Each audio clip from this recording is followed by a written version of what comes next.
Hello dear students, मैं अर्शला Chauhan BSc first year के लिए आज मेरा 6th लेक्चर है जिसमें हम सेकेंड पेपर की यूनिट 4 स्टैटिस्टिकल फिज़िक्स के टॉपिक बोस-आइंस्टीन स्टैटिस्टिक्स की बात करेंगे। बोस-आइंस्टीन स्टैटिस्टिक्स का डिस्ट्रीब्यूशन फार्मूला क्या होता है, कैसे डिराइव होता है, ये आज हम इस लेक्चर में देखेंगे। सबसे first Bose-Einstein statistics quantum statistics कहलाती है। इसके लिए हम इंडिस्टिंग्विशेबल पार्टिकल्स लेकर चलते, वो पार्टिकल्स जैसे electron, proton, neutron, alpha particles हो सकते हैं। इनकी स्पिन चक्रण हमेशा इंटीग्रल मल्टीपल होता है, मतलब 0, 1, 2, 3, 4, 5 एंड सो ऑन। जब हम यहाँ पे डिस्ट्रीब्यूशन की बात करें तो हम यहाँ पर दो पार्टिकल्स को इस तरह से दो आइडेंटिकल बॉक्स में डिस्ट्रीब्यूट कर सकते हैं, जिनमें हम 3 तरह के अरेंजमेंट कर सकते हैं। सबसे फर्स्ट हम लेकर चलेंगे कि हमारे पास जो टोटल नंबर ऑफ़ पार्टिकल्स है वो स्मॉल n है, और ये स्मॉल n की जो रेंज है वो हम r रेंज तक लेकर चल रहे हैं। तो n इज हम लिख सकते हैं n1, n2, n3, n4, n5 and so on nr, जो हमारे पास टोटल नंबर ऑफ़ पार्टिकल्स है। जब हम सिस्टम की एनर्जी की बात करें तो ये सिस्टम की एनर्जी भी कांस्टेंट होती है, और ये भी टोटल एनर्जी हमारे पास अलग अलग सेल की हम बता सकते हैं E1N1 plus E2N2 plus E3N3 plus and so on ERNR। ये हमारे पास टोटल एनर्जी होती है और ये हमारे पास टोटल पार्टिकल्स है।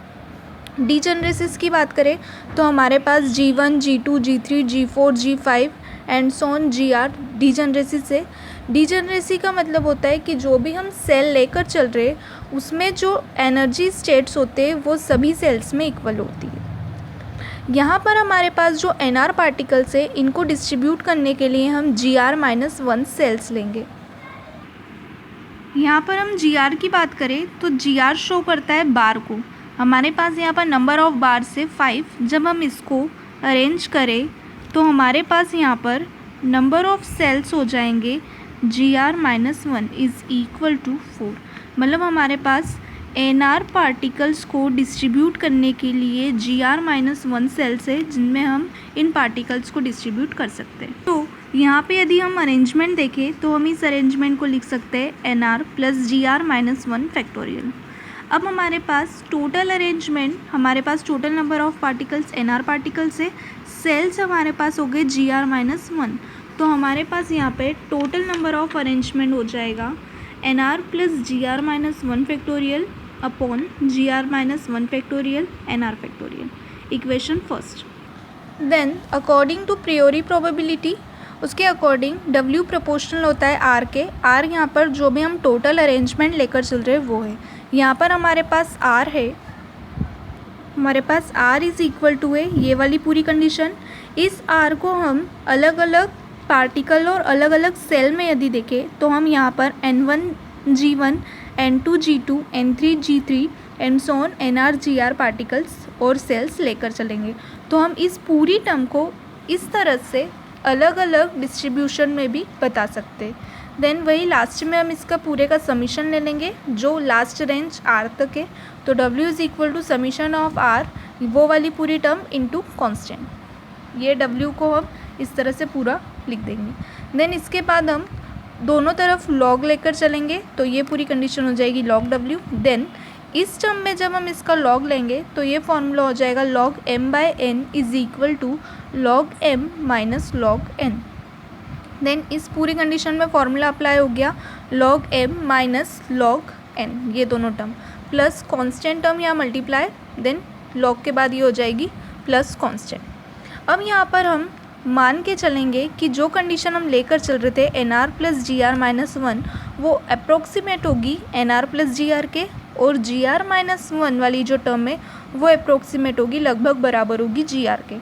देन ये वाली दोनों कंडीशन जो हमने यहाँ पर सपोज की है, ये दोनों कंडीशन हम इक्वेशन 2 में पुट कर देंगे। Then we get equation 2 log W as it is log NR plus GR-1 की जगह हो जाएगा NR प्लस GR, और GR-1 की जगह पे हो जाएगा log GR, और ये वाली term as it is plus constant. Now इस इक्वेशन में हमारे पास 3 टर्म्स है एक ये और ये। इन तीनों टर्म में हम स्टर्लिंग फार्मूला अप्लाई करेंगे जो होता है log factorial x is equal to x log x minus x. Then तीनों टर्म्स में हम ये वाला फार्मूला अप्लाई करेंगे, तो फॉर्मूले के अकॉर्डिंग हमारे पास ये वाली टर्म्स आ जाएगी। ये हो जाएगा N R plus G R log N R plus G R minus N R plus G R. Then इस कंडीशन में हो जाएगा G R log G R minus G R, और ये टर्म हो जाएगी N R log N R minus G R plus constant as it is. इस पूरी टर्म को हम अरेंज कर लेंगे ठीक से, तो हमारे पास माइनस का अंदर मल्टीप्लाई करेंगे, ये टर्म हो जाएगी, और इस टर्म में हम ये जी आर और ये एन आर को हम एक साथ लिख के इस minus N R plus G R से इसको कैंसिल कर देंगे। देन हमारे पास जो भी इक्वेशन में टर्म्स बची है उसको हम अरेंज करके लिख देंगे, इक्वेशन नंबर 3। अब जो हमारे पास इक्वेशन 3 आई है, इसका यदि हम डिफ्रेंशिएशन ले ले तो हम इसका जो डिफ्रेंशिएशन है वो डी के फॉर्म में लिखेंगे, तो ये हो जाएगा D log W is equal to, यहाँ पर जो हमारे पास जी आर टर्म है वो कांस्टेंट टर्म है, क्योंकि जो हमारे पास नंबर ऑफ सेल्स है ये हम घटाया बढ़ा नहीं सकते, इसलिए ये टर्म हमारे पास कांस्टेंट है। तो जब भी हम कांस्टेंट टर्म का डिफ्रेंशिएशन करेंगे वो ज़ीरो हो जाएगा। इस कंडीशन में यहाँ पर एन आर के साथ में जहाँ पर भी जी आर है वो टर्म ऑलवेज ज़ीरो रहेगा, और यहाँ पर भी जब हम इस पूरी टर्म का डिफ्रेंशिएशन लेंगे तो ये पूरी टर्म ज़ीरो हो जाएगी। सो अब हम डिफ्रेंशिएशन देखें तो ये एक फंक्शन हो गया फर्स्ट एंड सेकेंड, इसमें जब हम डिफ्रेंशिएशन अप्लाई करेंगे तो यही first term as it is, second का differentiation 1/nr plus G R D N R plus यहाँ पर जी आर ज़ीरो हो जाएगा, plus second term as it is और फर्स्ट का differentiation D N R, G R यहाँ से हट जाएगा। देन ये पूरी condition zero minus sign as it is, और इस पूरी टर्म का होगा तो first term as it is log N are का हो जाएगा 1/nr D N R plus log second term as it is, first का डिफ्रेंशिएशन हो जाएगा D N R plus constant term है तो कॉन्स्टेंट हो जाएगा ज़ीरो। तो हमारे पास एक कंडीशन ये आ गई। अब जो टर्म्स यहाँ पर कैंसिल हो रही है उन्हें कैंसिल कर देंगे।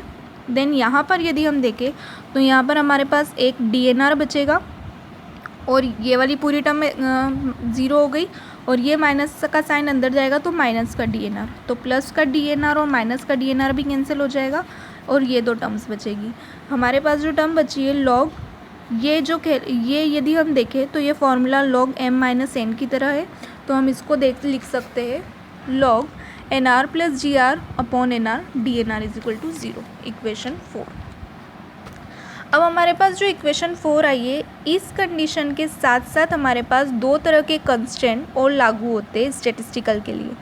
तो सबसे फर्स्ट कंस्टेंट होता है कि जो भी आप टोटल नंबर ऑफ पार्टिकल्स लेकर चल रहे हो वो कांस्टेंट है, तो जब भी हम कांस्टेंट टर्म का डिफ्रेंशिएशन लेंगे वो ज़ीरो हो जाएगा। तो हम इस पूरी टर्म का जब डिफ्रेंशिएशन लेंगे तो वो हो जाएगा D N R is equal to zero, equation 5।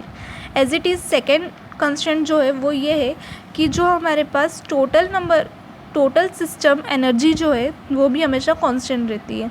तो इस कंडीशन में जब हम इसका डिफ्रेंशिएशन लेंगे तो कांस्टेंट टर्म का डिफ्रेंशिएशन ज़ीरो हो जाएगा। सो इक्वेशन 5 और इक्वेशन 6 में हम अल्फ़ा और बीटा का मल्टीप्लाई करके दोनों कंडीशन को हम इक्वेशन 4 से माइनस कर देंगे, तो हमारे पास कंडीशन हो जाएगी इक्वेशन 4 ये, और इक्वेशन 5 और 6 में अल्फ़ा बीटा का मल्टीप्लाई करके माइनस कर देंगे। अब हमारे पास कंडीशन बन गई ये वाली, summation of D N R is equal not zero. So ये पूरी टर्म को हम ज़ीरो के इक्वल लेकर चलेंगे, ये कंडीशन हो गई। ये माइनस इधर जाकर प्लस की कंडीशन हो जाएगी alpha plus beta E R. Then log की हम बात करें, लॉग को जब हम इधर लेकर आएंगे तो वो ई की पावर में चला जाएगा, ये पूरी कंडीशन। अब यहाँ पर N R by N R और G R by N R है, तो एक एन आर से एन आर कैंसिल, तो 1 plus G R upon N R हो जाएगा कंडीशन, ये पूरी टर्म। अब हम यहाँ पे जो +1 है वो इधर आकर -1 हो गया। अब यहाँ पर यदि हम इसका रेसिप्रोकल ले लें तो ये हो जाएगा N R upon G R, और ये पूरी टर्म इसका भी रेसिप्रोकल, ये कंडीशन। यहाँ से जो जी आर है हम उसको उधर लेकर जाएंगे तो एन आर की वैल्यू हो जाएगी ये पूरी टर्म। यहाँ पर जो डिस्ट्रीब्यूशन फार्मूला ये बता रहा है कि हम एन आर पार्टिकल को जी आर सेल्स में इस तरह से डिस्ट्रीब्यूट कर सकते हैं, या हम यहाँ पर इन term e to the power alpha और बीटा की वैल्यूज़ भी पुट कर सकते हैं। तो यहाँ पर e to the power alpha is equal to एक कॉन्स्टेंट टर्म है, और बीटा इज़ इक्वल टू होता है 1/kt, जहाँ पर k होता है बोल्ट्जमैन कांस्टेंट। तो हम यहाँ पर e⁴ अल्फ़ा और बीटा की वैल्यू पुट करके एक डिस्ट्रीब्यूशन फार्मूला ये भी बना सकते हैं। ये दोनों ही डिस्ट्रीब्यूशन फार्मूला है बोस-आइंस्टीन स्टैटिस्टिक्स के लिए। आई होप आपको लेक्चर समझ में आया होगा। अगर आपको लेक्चर अच्छा लगे तो लाइक और शेयर ज़रूर कीजिएगा। Thank you.